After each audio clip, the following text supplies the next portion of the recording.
Hey everyone, it's Wednesday, and that means it's New Comic Book Day. But first it's story time. Yes. So we went to our local comic book shop. It's called Famous Faces and Funnies. And we got there, and somebody had driven their car through the entrance. Yeah, through the entire front of the store. Yeah.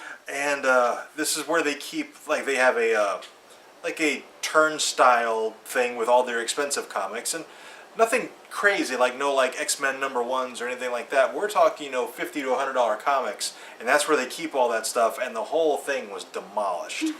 So, needless to say, it was closed, and we had to drive over to our alternate comic book store, which is not nearly as nice a store. We want to keep our business at our normal store, so we picked up things that weren't going to be in our subscription folder. First, Secret Wars 2099 #1. Now, I basically enjoyed this comic. It did start out a little slow because takes place on Battle World, but in the 2099 universe, and so it has to set up the characters that most casual readers aren't familiar with, and that does stall the beginning. Yeah, when I first started reading this, the whole first half, I was like, oh, I really wanted it to be good because it's got some new characters and new spins on characters that you're familiar with, and it was really interesting. But the writing was just really, really bad. But like you said, they were introducing all the characters, and I think that's why it didn't feel as good. But as soon as it passed the halfway mark, it started getting really good. So I'm like, all right, I think we need to give this at least one more comic to see if it is going to be really good.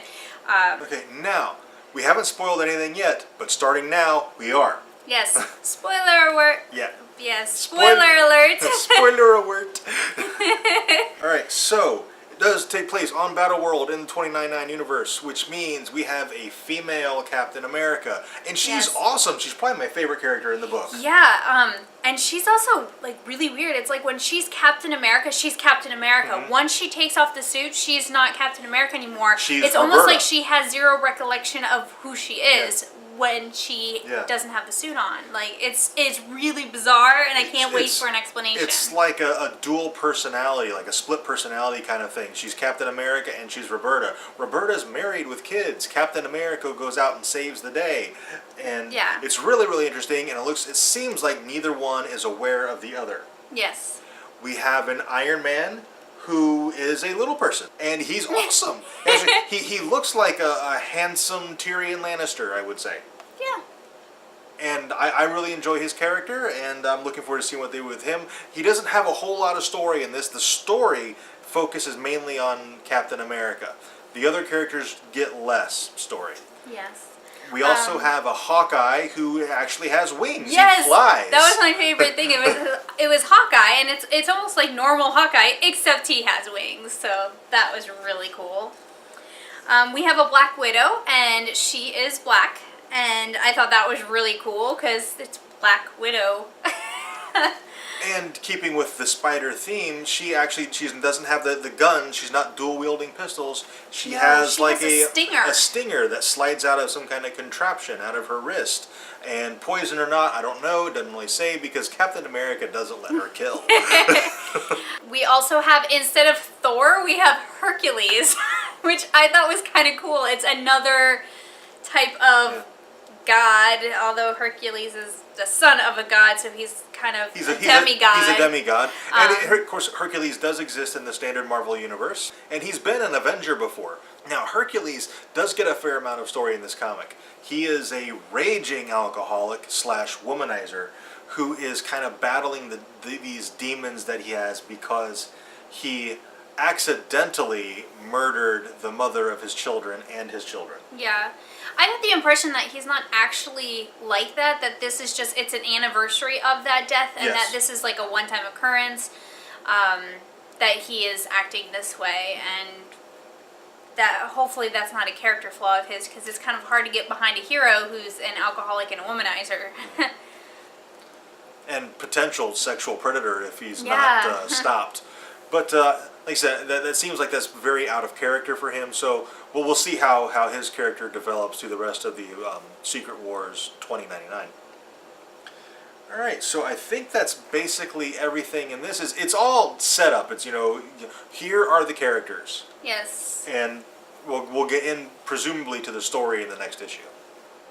All right, we also read Battle World Inhumans, and this is really interesting. It takes place on Greenland, and it's called Greenland because it is the land of the Hulks. Yes. This is one of my favorite things about this Battle World universe is that there's all these different worlds and they have multiples of the characters. So Greenland is the Hulk land. They mention, there's a bunch of Thors. They're like the police. Yeah. So like that's my favorite thing is it's not just one. It's a whole bunch. So I'm like, that's really, really interesting.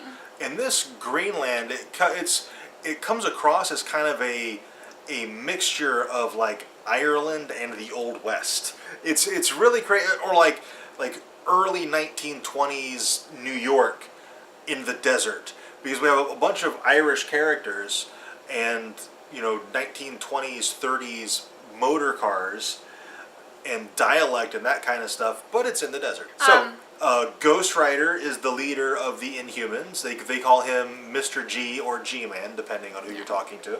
And they are rebels. They are rebelling against Doom and his whole thing he's got going on here. Yeah. So what they're doing is they have, it's like a spray that tames the Hulks. And they're trying to tame enough Hulks to be able to overthrow Doom.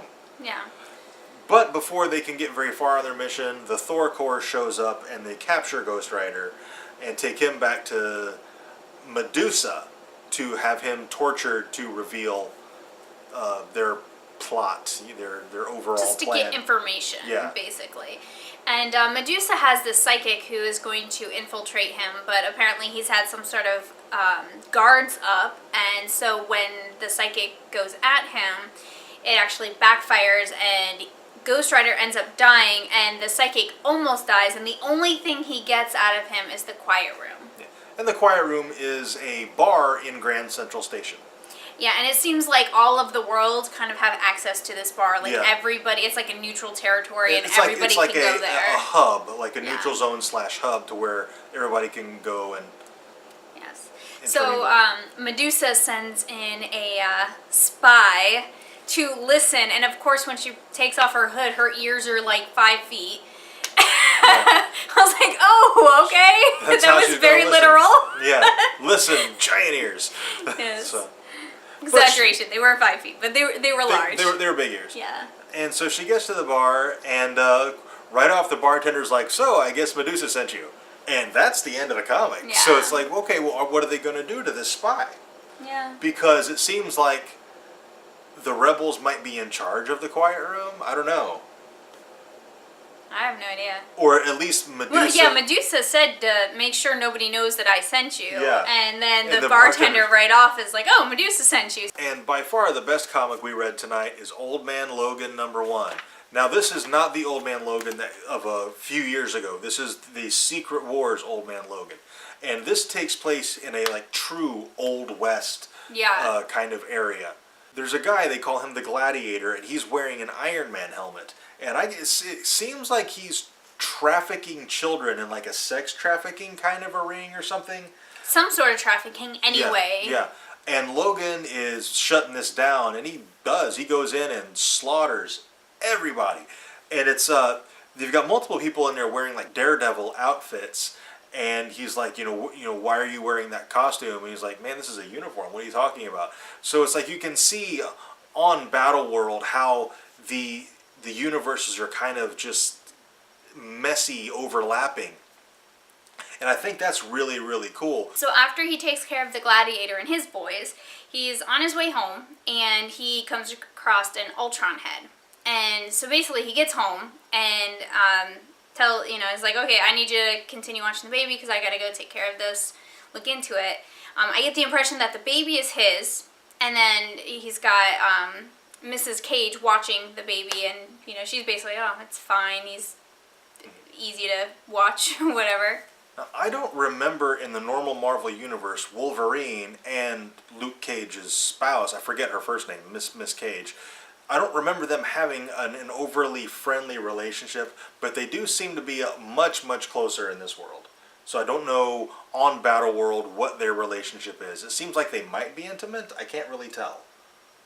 Yeah, I have no idea. It could be a sisterly thing. It could be boyfriend-girlfriend. It's really totally up in the air, but it does seem much more friendly than what I remember from the normal Marvel Universe. Logan goes to find Emma Frost. And he does, of course, because, he's an amazing tracker because of his sense of smell. So he finds her, and she is there, and she kind of plays a little bit of a joke on him at first. She's taking the appearance of Jean Grey as the good Phoenix. And he's like, look, I'm not Scott. I'm not down with this kind of thing. Just be you. And she's like, I haven't been me in forever. Neither of you. She kind of and they have this kind of going back and forth kind of a thing. And it's a really interesting conversation because, again, I don't remember them being overly friendly in the standard Marvel universe. Maybe they did toward the end of Astonishing X-Men, but I don't remember that. And basically, he's going to get information about the Ultrons, and wherever they met up had something to do with gathering that information. That's why he went there. But I guess when Emma went there, it was taken over by the Punishers, which is another thing. There's not just one. There's a whole bunch of them. Yep. And they did a number on her. So during the conversation, she eventually fades her form from her as a young Emma Frost into her currently, and she's much, much older, and she is like covered in blood, and she is like 1 foot out the door. Yeah, she is dying. She wasn't able to get her diamond shield up quick enough, and so she's going to die. So Emma tells him that the head came from on the other side of the wall, the other side of the shield. So the comic ends with him climbing the wall, which, as we know from previous issues of Battle World, you're not allowed to go over the wall. No. Big no-no. So Doom's going to be very unhappy. All right, and that's everything we're going to review for tonight. We have a lot more comics to buy on Saturday when our comic book shop opens back up again, so maybe we'll do something special for Saturday. Be sure to like, comment, and subscribe. Also, on Saturdays, we typically do a topic of the week video, and we need topics for that. So if you have a suggestion for a topic, put that in the comments down below, and we will look through all of them and choose the one that we think we can make the best video for, and that is the one that we will post on Saturday. Thank you very much for watching. We will see you next time.